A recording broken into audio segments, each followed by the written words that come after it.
Lights, camera, action. Guys, thank you so much for coming into Bad Publicity. Now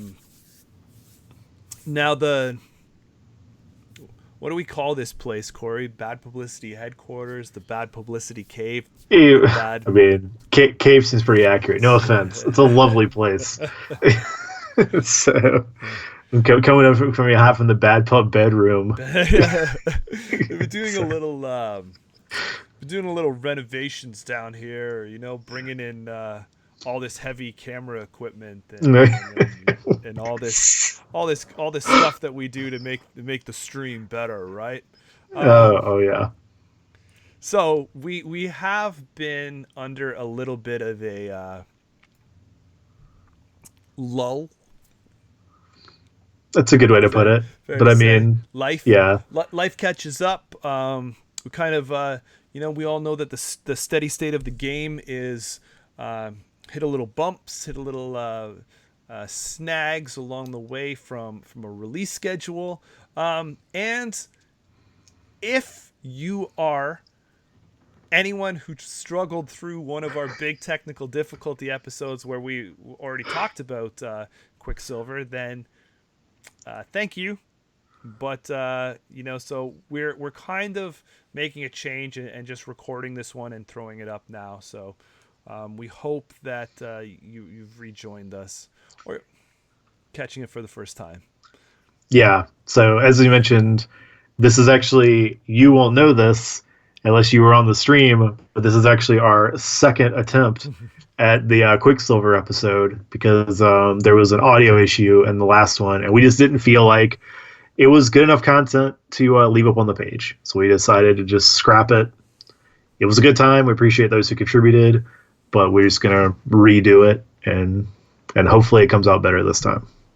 So what we have here is we're going through the Quicksilver cards, and we're going to give our thoughts and impressions and just talk about him as a character and what we feel his playstyle could be.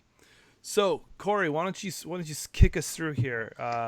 Let's look at this alter ego while I cue it up. Yeah. Now. Cool. Told you we spent all that money on lights, camera, action production. It's fancy. So now we get to lead into me butchering a name. So I think this is Pietro Maximoff. It could be, I might be close. This is the alter ego of Quicksilver. He's got a 3 recovery, and he is a civilian. His ability is superpowered siblings. So for an action, you discard 2 cards from your hand and draw 2 cards. Or you draw 3 cards if Wanda Maximoff, which is Scarlet Witch, is in play. He has a hand size of 6 and 9 hit points. All in all, gut reaction is his stats are all pretty average, very like normal human-esque hero type character. But his ability seems really cool. Card filtering is usually great in a card game, and it actually gains you a card if you're partnered up with Scarlet Witch. So I think that ability is pretty solid, real strong. Yeah, I mean, what we're going to see here is a build around his theme of speed and how Fantasy Flight has, tried to build that mechanism in because he's a speedster. That's right. Is that okay to say, or is that more of a DC term? No, man, you're good. We'll roll with it. All right. Those people in the Arrowverse. Yeah. Now, I'm really surprised, though, from my first impression of looking at this card is that when you classify him as a regular civilian, I would have thought his hit points would have been lower, but I don't know from a game state if you can get that much lower because and make it fun. I think that's the problem. If you go too low, he's super fragile. Right. But from that perspective, if you have nothing, if you're just running out there in your spandex and your tracksuit, right? Like one hit, and where are you going from there? So 9 hit points. I was surprised to be a civilian class, but I guess that's game balance and more theme. you say that your impressions here, you're liking where this alter ego is going. This discard 2 cards from your hand, draw 2 to kind of Yeah, cycle the deck quick. My initial idea, and we'll dive into this a little more when we actually go on the hero side, is initially I'm looking at Quicksilver to be almost kind of like a kind of combo-y. There's like certain cards he really wants to get to stack up to really maximize his benefits and his triggers. So having a way to kind of filter through to dig for those pieces a little bit faster seems like a good thing to tack on, to be able to have an ability to do. Yeah, I mean, for me, again, I'm not. I think I've said this before in upcoming characters when we looked at what this second cycle looked like. I was not gung ho for Quicksilver. He's not a character that fits my playstyle. So full transparency, but I still respect what Fantasy Flight has done. But for me, would you call it deck management? I'm not really like this. This is not a mechanic that I'm really excited for. Where I'm just kind of like burning through my deck quick. Discard, because usually if you have a mechanic, you know it's there for a reason, and you should be trying to take advantage of it. So you should be trying to get through. That being said, though, is that you should only be in alter ego form so much of a small percentage of the time. So let's kind of keep going and look at his hero ability. Cool. So we have Quicksilver. He's a 1 thwart, 1 attack, 1 defense, 1/1/1/1. Probably did too many, but anyway. He's hand size 5, hit points 9, so he loses a hand size when he flips over, but he has super speed. Response: after you use one of Quicksilver's basic powers, thwart, attack, or defense, you ready him. Limit once per phase.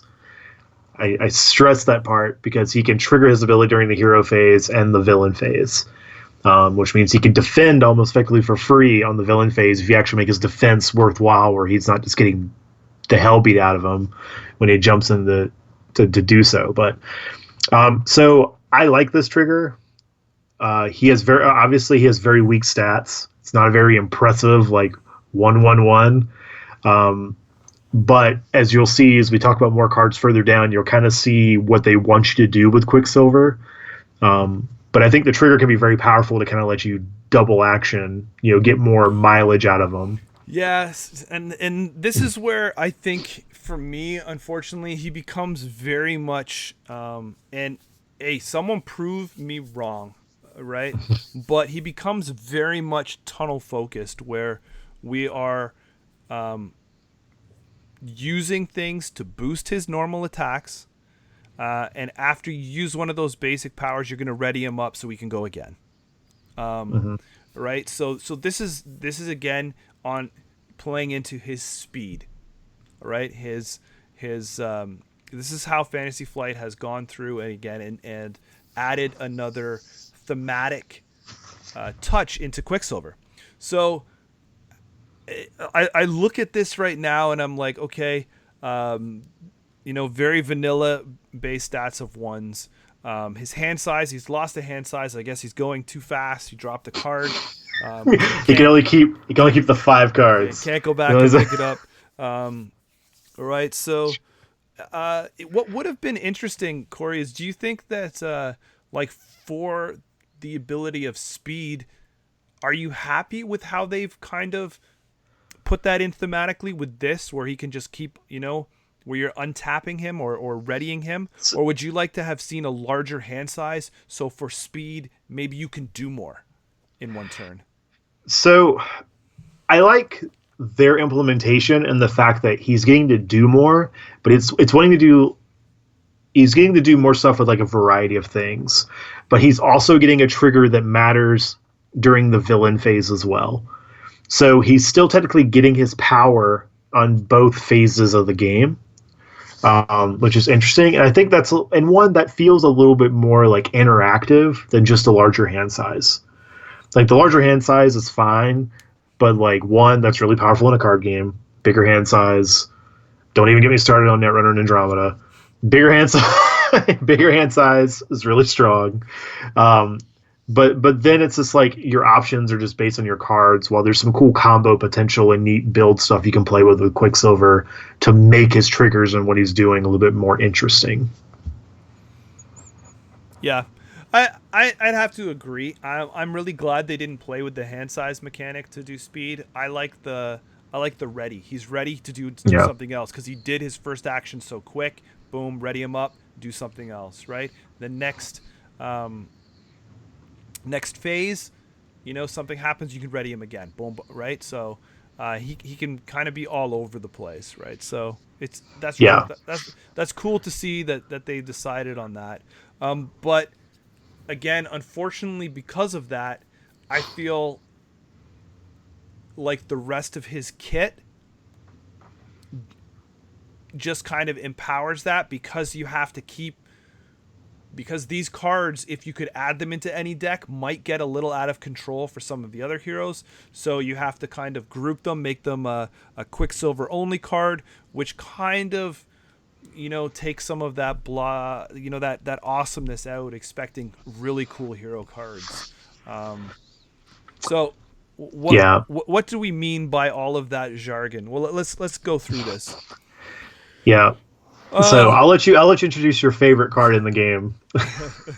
So Anybody that has a history with bad publicity knows where I stand. Now, this is always be running is kind of some, maybe it's like classified as an Easter egg throw out from the Netrunner days. It was a card in Adam. It was something that kind of a saying that kind of caught on near the end of the game and carried through that. But unofficially in Michael Boggs chatting, yes, throw out yeah. throw out to me. Here we go. Always be running, and my love for Adam. This is a one cost event, superpower, and you can see that it's hero action, and you just ready Quicksilver. And what more simple thing do you need here? Where just ready him up so we can do something else. Yep. Which means potentially 3 activations in a turn. And that's assuming that there's only one always be running, but I actually think it has been confirmed that he's going to get multiple copies of this card in the deck. Yeah, I was just going to say that as well, that Yeah. again, and then so using the alter ego ability to kind of again get that deck cycled and put all of them back in to be able to draw up again. This guy could potentially be doing a lot on a turn. It is a bit intriguing to see how much he can eventually do on a turn, how many times. So I am, puzzling that out a little bit, and that is intriguing to me. Yeah. But again, it seems it's just really bare bones, simple mechanic of just clicking him back, right? So, Yeah. And then just to reinforce, again, as we mentioned like earlier in the cast, it's definitely telling you, I mean, obviously you saw on the hero side, triple ones, that's not great stats. Even if you're getting, 2 or 3 and, maybe more activations a turn. So it's already telling you, hey, this deck really wants to focus on finding ways to either, permanently or temporarily buff the base stats on this hero. So I'm getting more mileage out of my multiple activations per turn. do you think it'd be a fun kind of experiment to see when we start to play with this character is that if we look at the cost, like, or we look at a phase or a full complete turn from end to end, right? Mm-hmm. And maybe that's even from hero phase to villain phase. Okay, so, but only looking at me as one player, I wonder if you'll be able to do more damage across that course of a phase with Quicksilver because of the amount of times he can ready now and the amount of kind of micro damage that maybe you can build up. Could he possibly do more damage by multiple pinpricks, death by 1,000 cuts kind of thing, than like a Hulk, right? Because the Hulk kind of leads up to one big one, or whatnots, right? So I wonder if Yeah. that would be kind of a cool challenge to throw out there, right? Like, or what people notice. Yeah. I definitely feel like a thing that he definitely looks really good at is kind of like responding to all situations. Just because of his super speed, he's like, crap, I need to take a little bit off this side scheme. I need to get this one villain out of your way because he's got guard and he's blocking your powerful hit, and I need to do this. And so he's able like to react and kind of like jump around and do these like mini little things to kind of open up the gaps for maybe the, I don't want to say like this, but like more impactful, but maybe like harder hitting heroes to not get gummed up by like all the other stuff in their way. Yeah, and then, you know, from there, I wonder if he's going to be a better versatile hero. And maybe that's why he doesn't jump out to me, because I'm not a solo, player. So I wonder if he's going to be better in that solo thing, because think about doing double or triple in a turn, like you said, all of those pieces. Normally, maybe solo players, you're controlling 2 characters, right? And, you know, from that perspective, I don't need to control 2 characters now, because I can do so much. I'm able to ready my character, you know, ready Quicksilver, and do another hero action. I'm ready my character thwart, ready my character attack, like ready up, and then just go to town, right? So, yeah, you know, I wonder if he'll be that perfect, all around kind of just vanilla hero that we've needed since, say, like a Spider-Man from the Corset, right? Yeah, I think that's a good role that he might be able to slot into. So yeah. So what do we got coming up next? Oh, we got a doozy, another of a doozy. Maximum Velocity. This is a 2-cost event. That gets us max 1 per phase. It's a hero action. You get +2 thwart, attack, and defense until the end of the round. Okay, not to be confused with the phase, the end of the round. That's a really strong buff. Yep, especially like we've said, from what we've already seen, his ability to, I mean, even if you just play this basic attack, like ready him up because off hero action and go again. So you're getting 4 right away, right? So. No, you're getting, sorry, not 4. 6. You're getting 6. Jeez. It's cool, man. You're going to get there. You're going to get there. I believed in you. Well, honestly, I forgot that the majority of our audience is playing in this it's an American game. I didn't do the, metric to imperial conversion, as I am known to do. Any numbers mistake, I blame it on the metric conversion, right? There you go. That's what it is. I'm telling you, what thwart, one thwart does not equal 1 Canadian thwart, man. Yeah. It's much better up there. Jeez. All right, but yeah. So it's adding 2, so you're getting 3. You're getting 3s across the board, right? So you're hitting or doing stuff for 6. And this is like that haymaker card. This is when you're gonna have, even if you think about a turn, you have like an always be running or 2 in your hand. You're gonna drop this maximum velocity, and you're just gonna go off that round. Yeah. You're gonna live the dream, do all the things. And I'm gonna assume there's probably 2 of these in his 15. I was honestly just gonna say this might be a 1-up for me. Well, there's a max 1 per phase on the card, so I would imagine they're gonna give you at least 2. Still. The way that I feel like maybe you have to cycle and dig this, you might have to dig this one back out. It could be, man. No. This could be I think there's going to be at least 2 in there. Well, we'll see, because I think that will determine how broken it could be. Yeah. If you're able but to. I think that's where like his power swings come in. Yeah. So I'm a fan of that card. I love it. Oh, for sure. Deadly. But this is, again, why we talk about inside. You have to put this stuff inside the Quicksilver bubble, right? Yeah. All right. Next one here, Corey, you take this one over, man. So this is the Servo Industries. It is a 1-cost support. It is location X Factor is your keywords. It is an alter ego action. Exhaust Servo Industries. Shuffle 2 Quicksilver cards from your discard pile into your deck. So, we talked again about like filtering.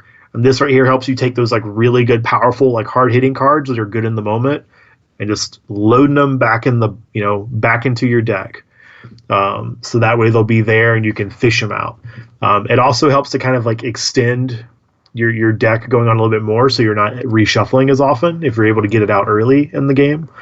I think this card is excellent because if you think about, you're getting the filter and the reshuffle on the alter ego side, you're just getting such a great spread of getting in all your useful tools and then getting what you're looking for. Yep. It's just a super strong combo. This is almost a card I would look to mulligan for in the game. I think it's just that good to have early and to get out. You know what? Probably good call, man, on that, because from that perspective too, like, you don't want to be switching out of your hero form too much. So you want to, when you're over in alter ego form, maximize what you got to do, right? Like, use your ability, discard those cards, use this right here afterwards to shuffle those, back in and go to town, right? This is probably gonna be a great mulligan. You definitely want to see this one early. Because even if you think about it too, you also use it just for like your cards to pay for your stuff. So like your double icon cards. No, it has to be 2 Quicksilver cards from your discard pile, so it doesn't be out of his base 15. So you can't use it for those. No. But it does give you the flexibility of just using them to pay for stuff to get your setup. Because you are going to be adding like a good number of upgraded cards and stuff like that, and you want to be able to comfortably pay for them and not worry so much about what you're spending. You just need to spend it to get them out and on the board. And there is a balance of, like, if you get it too early, you're not really gaining any ground on your filtering. But I think the ability to kind of be able just to effortlessly pay for stuff and then just know you're not really losing what you're spending and just getting those back in the deck, so then you'll be set up when you actually get them, just seems like a better start. And again, using this because it's an alter ego action, I think it's very well balanced from like a game state perspective. So that way, you're just not doing it every time to try and get ahead of deck exhaustion and taking the penalty, right? Yeah, that's true. It's interesting. It's a really cool card. Yeah. I'm a big fan of it. Very well designed card. Kudos, Michael, or whoever helped Michael. This is the team. Yeah, good job, team. Good job, team. All right. So our next like little grouping of cards, I guess it's like these next 3. They're all going to follow a very similar pattern. So I'll let you, Jameson, start with the first one. Okay, so obviously at the bottom we get it's going to give you 1 resource. This is cost 2. It's an upgrade. Quicksilver gets +1 defense. Okay. Yep. So what we're going to do is show you here is +1 defense. This is card 12 of 15. Right. Then on 14 is again still 1 resource, 2 to upgrade. Quicksilver gets +1 thwart, 14, and then this last one here is same stats, but it's +1 to the attack. So very much looks like we're just getting 1, 1, and 1. The last kind of 3 ones upgrade your base stats. Again, these are going to be super crucial. What? The thing that's very interesting of this, if you notice your card numbers are 12, 14, and 15. What does the 13 do? And why are these? Probably recover. But it's like, why are these not all together in the pack? So why did they put a gap in between them? Okay, you know what? Cool. They have their reasons. Unless you maybe get two of one of them. Yeah, like maybe one of them is like doubles. Maybe you'll get 2 defense. Or you'll either get two to thwart, so 13 will be another hyper perception. Yeah, 13 will either be a double of one of those 2, and then obviously 15 stands by itself, like for attack. Yeah, interesting. That actually might be what it is. That might make sense. I would think that if I was designing it thematically, I think because of super speed, I would think he would get another defense. because of Yeah. also the civilian level hit points. He really wants. Right. So But I think if it was a defense one, then why wouldn't they have started with the 13 defense? just for people like us that to really dig into it, try to yeah, what's going on here? What are they trying to pull? Yeah, they give content creators a little bit of stuff to talk about. yeah, they're just trolling us. That's Yeah. all it is. But these are the ones that we talked about before, right? Like these cards have to be in his kit.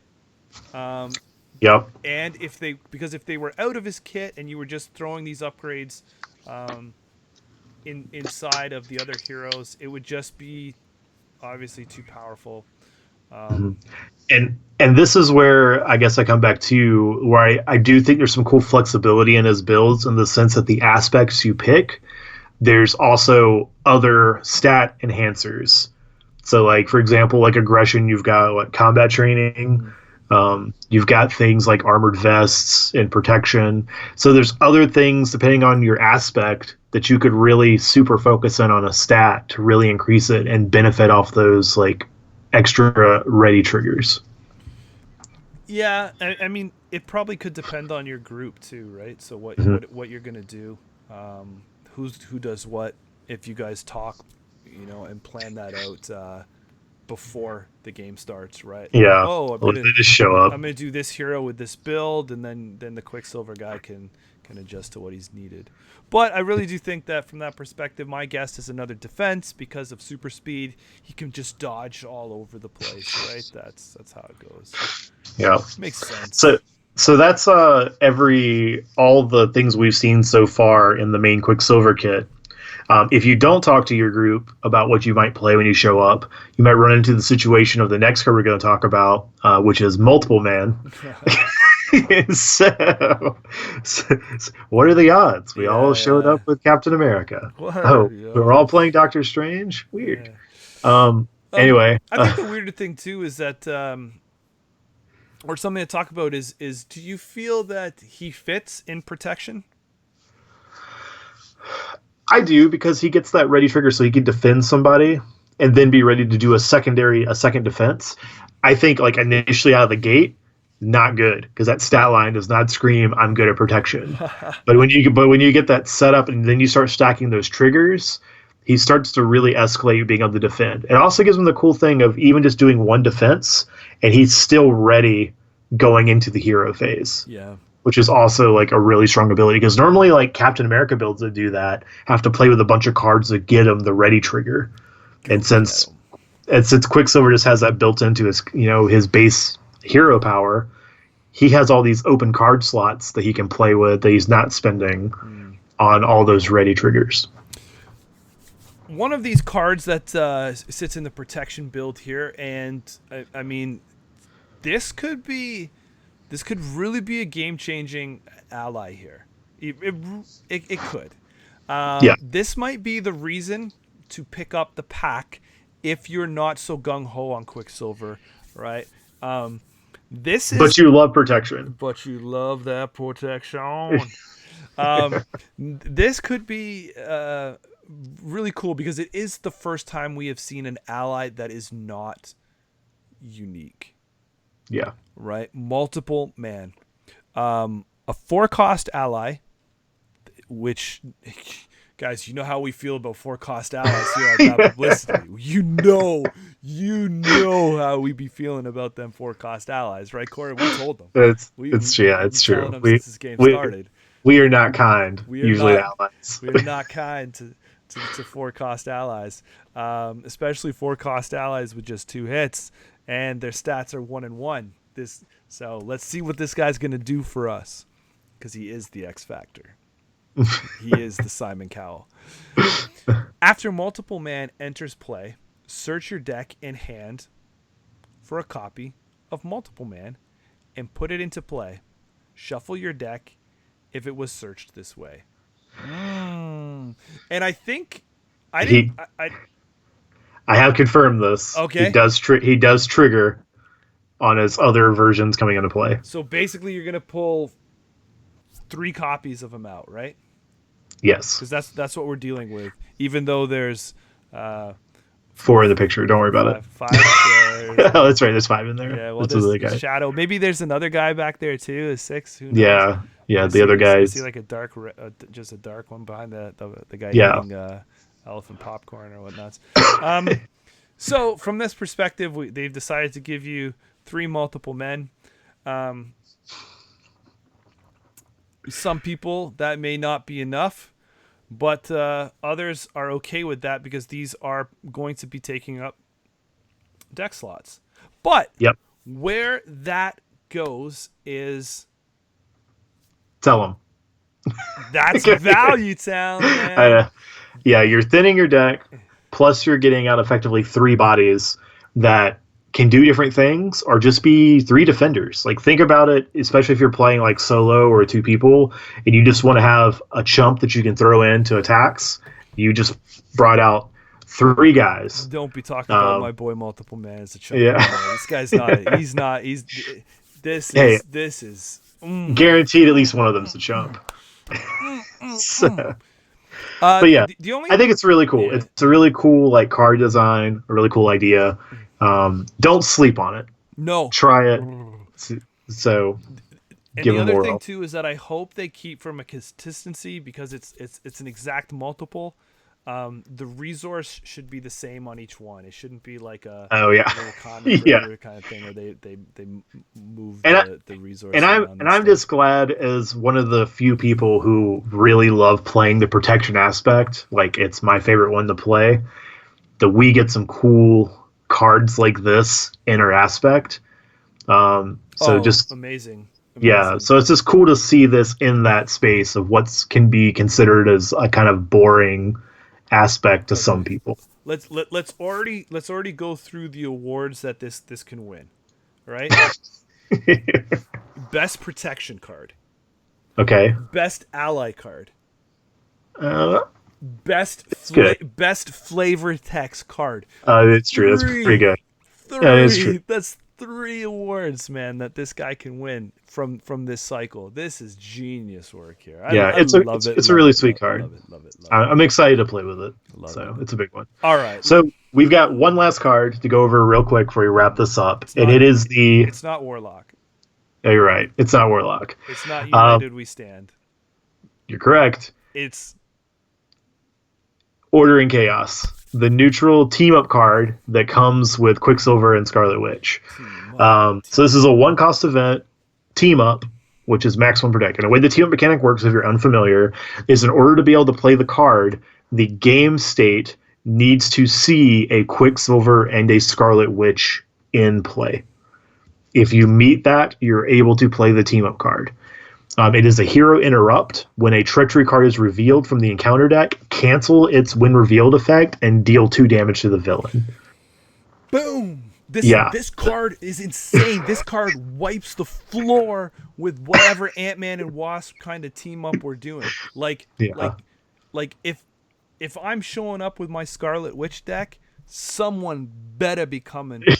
With their Quicksilver. I don't care who. I don't care if someone has to play dual-handed. You better bring this. Yeah, this ability is great. Like, canceling... Yeah. Because I'm not relying on the fact, Corey, I will say, I'm not relying on the fact that maybe there'll be a Scarlet Witch ally inside of my deck so I can play this and then if my ally goes away and then I can't play this event at all time. No. I want to play this event as soon as when I get it and I have it in hand and we need it. Because it's too conditional. It's too conditional. Like, to waste. I don't want to have my ally like sitting there and not using my ally, to do whatever allies like to do when they come over, right? But you want to have somebody else playing Quicksilver or Scarlet Witch, whatever your team up person is. And when you need this card, drop it down and play it. Yeah, it's a house. Like, we already know, like, being able to nullify encounter card effects is incredibly strong and usually a lot more expensive than a 1-cost event. It's so cheap because you need to meet that team-up requirement. But plus, you also get to do that little extra damage to the villain, which is just a nice little touch. But super strong card, really cool ability. I'm a big fan of it. So this is one that I think, like, as Jameson has gone on a bunch, you really want to try to be able to meet this criteria outside of just the ally being in play. You really, this is definitely worth like trying to make sure you have someone playing the opposite character in your games to be able to turn these on for both of you. So yeah, so that's Quicksilver. That's gut reactions to second time around, gut reactions to the stuff from the Quicksilver preview. If you are not, juices flowing, excited for Quicksilver, pick up that pack because Fantasy Flight does a great job of putting hot cards in warm packs. That's what they're known for. That's what they're known just, for, man. Just get it for the multiple man. Yeah. But yeah, I'm looking forward to it. I do play a lot of solo when I get the chance. And Quicksilver looks like a very fun play style. So this is a pack that I'm looking forward to. I know, as Jameson's mentioned before, he's kind of like on it. You're more jazzed for the next one we're gonna do down the road. Yes, that is true. But let me say that there is sometimes when what's on paper translates differently into what's in the game. There's heroes that come out that I am jazzed for, that I will I will punch somebody in the throat to play first play at that game, right? I go to the store and I buy that pack, and when I get to game night, I am like, I'm taking first play at this. Now then there's other ones that I'm like, by all means, right? Yeah. But sometimes when I get that hero that I was super pumped for, I crack it open and it doesn't play the way that I think it's going to play.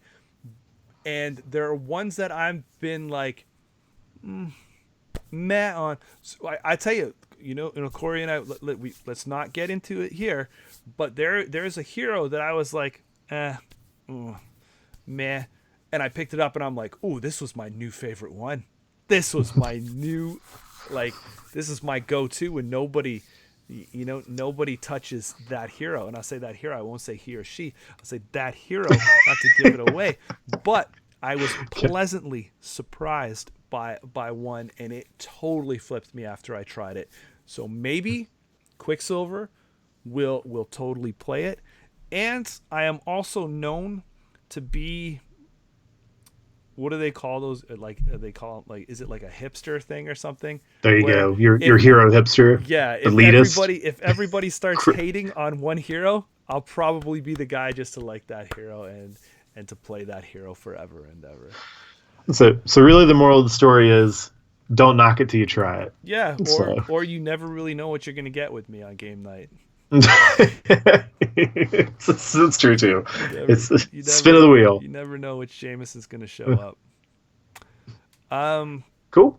Well, thank you to everyone who tuned in, especially if you tuned in again and you made it to the end, able to hear both of us. Hey, so that's great. Yeah, probably like that.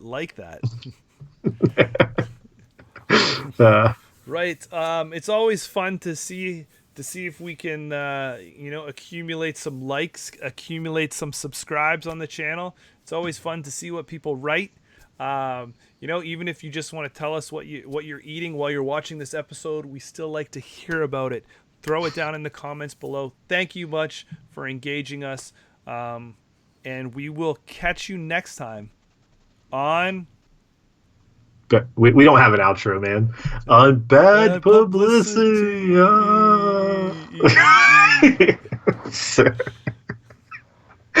Later. I told you we upped that editing and I told you, man. Put those dollars to good use. That's what we do. Latest. We're done. Not literally. We'll be back next week.